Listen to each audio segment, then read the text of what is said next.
Hello বন্ধুরা, কেমন আছেন আপনারা? তো আপনারা দেখছেন food and kitchen YouTube channel.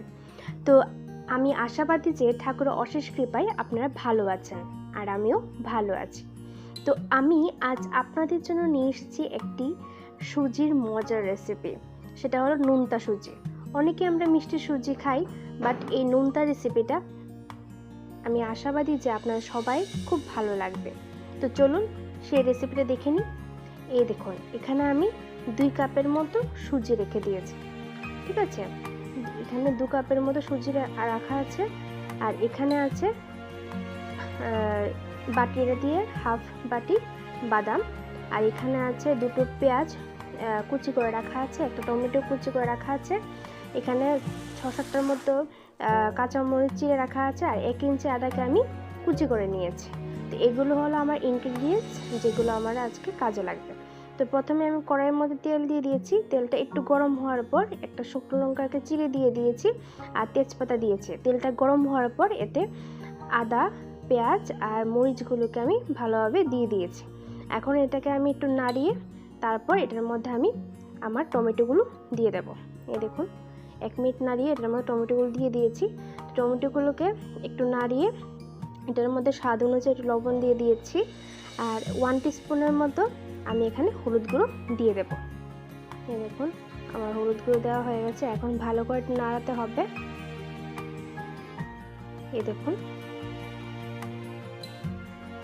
আমার এটা নাড়ানো হয়ে গেছে। তো আমি 2 মিনিটের মতো নাড়িয়ে নিয়েছি। তারপর আমি এখানে সুজিগুলোকে অ্যাড করে দেব।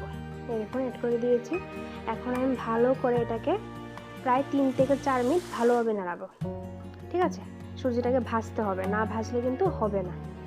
ঠিক আছে, তো আমি এখানে 3 থেকে 4 মিনিট সুজিটাকে ভালোভাবে ভেজে নিয়েছি। এখন আমি এতে বাদামগুলোকে দিয়ে দিয়েছি। এই বাদামগুলো কিন্তু ড্রাই রোস্টেড। আপনারা শুকনো খোলায় শুকনো কড়াইয়ের মধ্যে এগুলোকে একটু ভেজে নেবেন, তেল ইউজ করবেন না।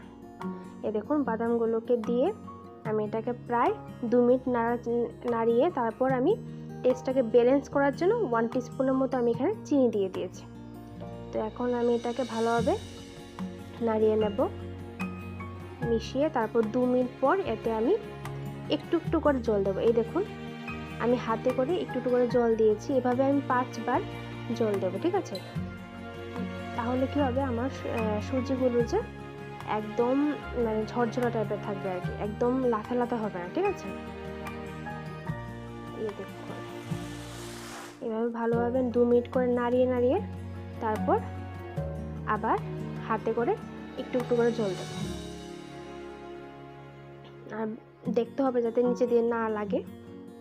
আর এই সময় কিন্তু গ্যাসের যে ফ্লেমটা ওটা কিন্তু একদম লোতে রাখতে হবে। ঠিক আছে, এভাবে করে আবার হাতে করে করে আমি জল দিয়ে দিয়ে তারপর 2 মিনিট করে করে এভাবে আমি এটাকে মিশিয়ে নেব। ঠিক আছে, দেখুন, যাতে আমার সুজিগুলো একদম লাথা লাথা না হয়। এভাবে আমি 5 বার করে দিয়েছি। ঠিক আছে, দেখুন, এতে কি হবে, সুজিগুলো ভালোভাবে সেদ্ধ হয়ে যাবে আর আমার সুজিগুলো একদম একটু ঝরঝরা টাইপের থাকবে, একদম লাথা লাথা হয়ে যাবে না। এই দেখুন, আমার সুজিগুলো হয়ে গেছে।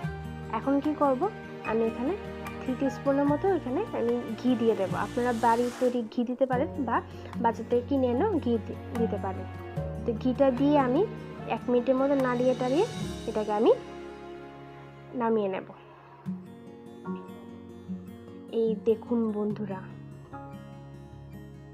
যেরকম দেখতে সুন্দর, ঠিক খেতেও ঠিক অসাধারণ। তো আমি আশাবাদী যে আপনাদের সবাই এই রেসিপিটা খুব ভালো লাগবে।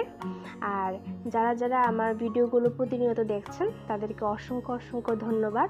আর নিউ ভিউয়ার্সদের বলবো, প্লিজ আমার চ্যানেলটিকে সাবস্ক্রাইব করে বেল আইকনটাকে প্রেস করে দেবেন। আর আজকের জন্য বিদায় নিচ্ছি।